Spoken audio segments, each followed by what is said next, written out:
Let's just say, let's start with positive and just keep it positive. Let's just let this 2023 doom and gloom just drift away and focus on good things. Like for example, Orbea is increasing employees and they have good sales, as well as some other brands or manufacturers of smaller parts are actually showing a positive trend after this doom and gloom. Also, the positiveness about Otter Classic in California. A couple little tidbits on that. Also, I'll bring for the consumer the top 20, top 5 checklists in my perspective of what you should be looking for when you're looking for a used bike. In addition to, another positive thing coming up is the MS-150 in here in Colorado as well as across the nation. How you can contribute and also bring a positive light to your community as well as those who are in need.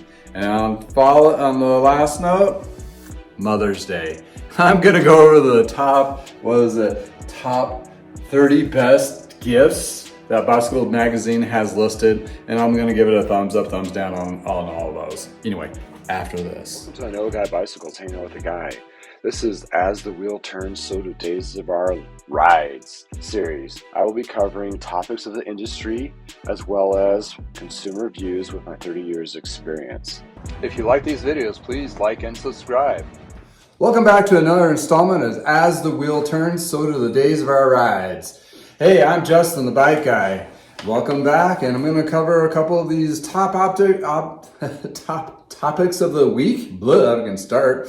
And a couple little tidbits of what you should be looking for as a consumer, looking for used, even at new. In addition to, hey, what can I do in my local community? And on top of that, oh, Mother's Day is tomorrow.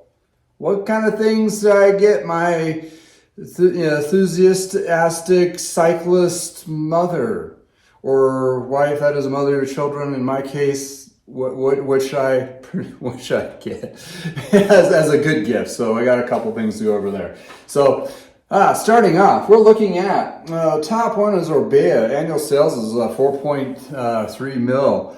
Positive number for showing in sales, and also added 1,000 employees. They're a Spaniard company, which is really good bike brand. They've been around for years. When I worked at Cyclery, we carried Orbea. Also, I knew the Orbea rep, personally used to be a truck rep of mine back in the days, John Bradley. Hey, if you're watching this. And yeah, it's one of those bike brands that I picked up a few refurbished. They're actually really nice. So it's good to see that you're actually seeing another big, like a bigger brand, not a huge brand, but a bigger brand starting to show a little steam behind them. And there's also Compass Drive Fields, which is, they have a lot of smaller companies type things. Let me look it up here. They do like Lizard Skins, Primal Loft, and other brands. They're doing 5.4 million in its first quarter, up 6%. Hey, that's pretty good. So you're talking about the little accessory gains here is actually getting some steam. That goes to show you, well, where's the money going? It's like, is it going to the big dollar box bikes? Or is it going to we're just buying stuff for the bikes we already have? So that might be a leading trend inside of that. And Emerald Exposition is 17% growth over first quarter. That's another company, 16 million. So they're a smaller company, finance report, that kind of deal. So anyway, at least you got a couple of companies out there and the bicycle retailers showing some positive light. And I'll have links below so you can read them for yourself. And also I want to touch base with the Otter Classic. Otter Classic is one of those race events that started, it started a long time ago. It had to have been closer into the 80s. Reason being is my aunt and uncle, they used to live over the hill where they have the Otter Classic, and they used to tell me like, hey, we have this big event in our backyard, literally, and something to check out. Well, it's still going today, and what's really awesome is they had bigger turnout, obviously, because we're finally really digging out and getting our steam on doing events and so forth after the COVID crunch. So, obviously they're going to have a whole bunch of turnout. And it's kind of like a bike show for people. It's like one of those things that all the vendors go to now. The show, talks to people, racers, and it's a race event and an expo event. And really it's a good, exciting kickoff for the season, which which is awesome. So yeah, they had a very good positive turnout, which is great. More people are going to it, and that's awesome as well. It's good for the economy there, and as well as, getting people inspired into cycling of all kinds of cycling. It's not just one niche or another, which is great. Hopefully I can make it next year just to check it out for myself. So that's the industry news. Those are like the top, 4 items that are like good quality, dopamine. Let's just get into the season. So going to the consumer side, let's look at this, the high gear. I got a top 20 list, which was a lot of detail on my YouTube channel. I'll put a link below, or you can play all the list. It goes each individual spectrum of what I'm looking for when I look for bikes myself with 30 years of industry knowledge. And if you're looking for a used bike, that might be something you want to go skim through. But I also have a top 5, which I'll put a link below as well. And what that's going to cover is like the 5 basic things you need to look for when you're looking for a used bike. And those are going to be very insightful because this is the time of year when people are going out, and my season's starting to kick off. So people are looking for used bikes. And if you're in an area that, obviously I don't sell everything. So if you're looking for that mountain bike, you're looking for that hybrid, you're looking for that kid's bike, all those kinds of things, you want to vet those used bikes. And you can find some gold nuggets out there where it's not going to cost you a lot of money. But keep in mind, you may need it serviced and have that in part of your budget as well. So I'll have those links below. It's going to be great information for you as a consumer to actually go out there and have the best foot forward of getting that great bike or diamond in the rough for you. So another good thing I want to put towards is the MS150 is a charity ride that my family and I have been doing since the Parker Bikes days. So we've been doing this over 30 years. It's been insane. It's like kind of crazy that I'm still participating in it. And my buddies that worked at Parker Bikes are still in part of this. We are part of the Colorado chapter. So we have 2 stops, one for each day on a Saturday and Sunday on the 24th and the 25th. I'll put some information here on that as well. But the MS150 also means Multiple Sclerosis Society. And they have these rides across the nation. So there's a good chance in your neck of the woods, there's something that's going on that's related to either the MS150 or something similar. Either you can get involved by just supporting, going out there and volunteering your time for that one day or weekend. I promise you will meet some really cool people. And second, if you want to participate in those rides, you got yourself a new bike, you want to do those rides and get involved with the community and that kind of thing. Yeah, it's a little bit of lift of bringing up some money to, bring to this, but a lot of corporations have, companies you work for or what have you, you can, bring those donations in and go for those rides. And I can't tell you, how I know a lot of riders have done the MS150 here locally and also across the nation.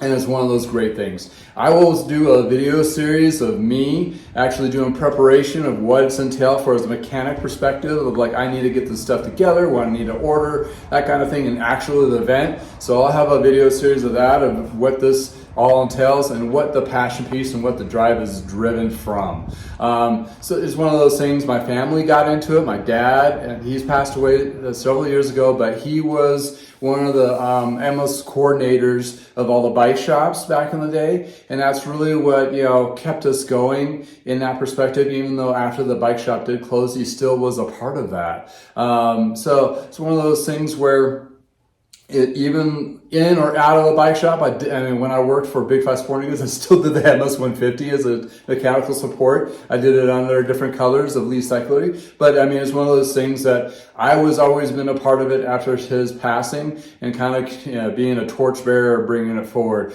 And hopefully I can inspire somebody out there to either join the ranks of support or helping that organization or actually go do the ride. They're just a lot of fun and you meet great people. And it's also a life changer for a lot of people as where that money goes to. And yeah, I know it's you hear all these things about the big charity rides or big charity events and that kind of thing. Only so much money goes to the actual people of need. But hey, it's better than doing something than nothing at all. And also you'll get something more out of it in a personal, spiritual level, guaranteed, hands down. So enough of that. I want to go to this fun little bit of Mother's Day gifts. I'm not going to go through all 30 of them, but this is kind of insane. And I'm looking at this and I'm in a perspective man, I don't know. Top one is a bag, a Pro Campo handlebar bag. I mean, if you're cycling a lot and they want to like take their stuff with them, that kind of deal. Number 2, a belted bag. Well, this is like the fanny pack of yesteryears. It's quite hilarious, but still, hey, it might be something. But cycling gloves, that's something that's actually a really good thing to get. I mean, gloves, helmet, something fresh to start with the season, that kind of thing. They have jerseys. That also a massage kind of gun kind of deal, which is kind of entertaining. And then you got a little tool kits from Park. What's this? Oh, chamois cream. That might be a little too personal to get to your mom or your significant other. This is like a little head, it's like a cap that goes on top of your stem on your handlebars. It's like a little cute little cat. So you can get cute accessories. There's clothing. There's also shower relief. Okay, it must be like a soap bomb. Yeah, give them some balms for the bath. It's great. Bike last to polish the bike. There's sunglasses, which is cool. Shoes, yeah. Lights is always good. For health, the Wahoo strap for heart rate monitor types things, or any pulse. Another thing that's very interesting is pizza oil. I think it's a bike lube. I've never heard of it. I got to read up on this. It's actually for food. Well, okay. More shoes, socks, a bell. You can put a bell on the bike. That's kind of fun, and it's also a safety thing too. Coffee beans, roller to work out those kinks, bottle cage, a robe. Interesting. I don't know, portable coffee drip type thing. Food blender, nutrition, heart rate watches. I don't know what to say about number 28. It just looks weird to me. Solar power kit. That'd be good if you're out packing, backpack camping, and all that kind of ride camping, that kind of thing. And the last one was the book, Back to the Frame. I have not read about this. This is interesting. Framed by, UK-based blogger, cyclist, advocate, Joel Walker. Bike of 10 years has picked up harshly princesses. Fell back into the love of bikes. Okay, it's a story about back in the frame. Okay, that's kind of cool. Anyway, take care of those moms. We all love them. All that kind of jazz. And top 30 list, there's a hit and miss in there. Anyway, I'll put the list in the comment and description below just for fun. But anywho, that is that part of the segment of As the World Turns, so the days of our rides. On to the tech tip. All right, today's tech tip. Chains. What we're going to do with chains. So if you have opportunity to be able to take your chain off and clean it, this is also a really good thing to do. If you have a sonic cleaner, they're not too expensive. You can get like the small ones for even doing jewelry to clean your chains, cassettes only. Use Simple Green 1 to 7 with water, and that will actually get a lot of the gunk out and so forth. So the tech tip today is, how do I lube my chain, right? So you can do this on the bike or actually off the bike as well, but I'm gonna show it off the bike so it's a little bit easier to see. So what you have here is you got your outside plates and you got your rollers, and then the actual lube, and you can use several types of lube. This is not a plug for any lube particularly. I like to use Rock and Roll, but there's a lot of good ones out there. All depends what you're gonna be doing. Also, another tech tip, you see this little, it's a grommet that goes over the Presta valves, and that's actually these little things here. And some of these lubes, they actually break down, they split up, kind of like oil and water, but they're not oil and water. They're, like the Teflon built in there. If you drop one of these in there, makes it an instant shaker. And it actually breaks up, makes it easier to break up that lubricant in there to make it easy, more distributed evenly. So that's the first tech tip. The second one, when you lube chains, you want to aim for the middle roller. You want to put a drop on each roller like so. So you can do this on the side, or you can do it on the bike, and you can just rotate backwards, but put a drop inside each of the roller. And when you have the bike, you wipe off the excess, but when you have it on the bike, you run through all the gears and you wipe off the excess again. And the reason being you want to wipe out the excess is you don't want to have a buildup of all this lube. A lot of these lubes, it's recommended to put on and let it sit overnight kind of thing, to let it dry out, just leave the Teflon base left in there when you wipe off the excess. And the reason why you're shooting for the middle roller is it's going to push out any contaminants inside outwards. So you're actually just kind of flushing it as well as you're lubing. So after even cleaning it, or after a couple rides and you do that and you wipe out the excess, you're kind of doing that flushing technique. So that's kind of how you lube the chain and to get a lot of that older grit out there. Why is it important? Okay, the reason being you have a lube chain, it aids the chain to go up and down those particular cogs as you're shifting. It makes it a smoother transition from gear to gear, and also wear and tear. So if your drivetrain is lubed properly without a lot of contaminants on there, that will lengthen the life of your chain cassette and derailleurs. Also chain rings. And you know, some people are like, oh, for mountain biking it just gets dirty right off the bat. It's like, well, I mean, it's, you know, you may not have to do it every ride, but it's one of those things, like after a few rides, if your drivetrain gets really gunky, yes, you need to clean it, because that's when it makes the drivetrain last longer and actually better performance. It's all about performance and longevity when it comes to parts, right? So that's your tech tip on how to lube the chain, and where to lube it and what to do, and make sure you wipe it off so you have a lot of excess. And the reason why you go through all those gears, it puts a little bit of lube on all those little cogs that helps that drive chain just shift a little bit smoother for you. That's the tech tip for today. Get out and ride your bike. Have some fun. Spring is here. Until next time, from the garage.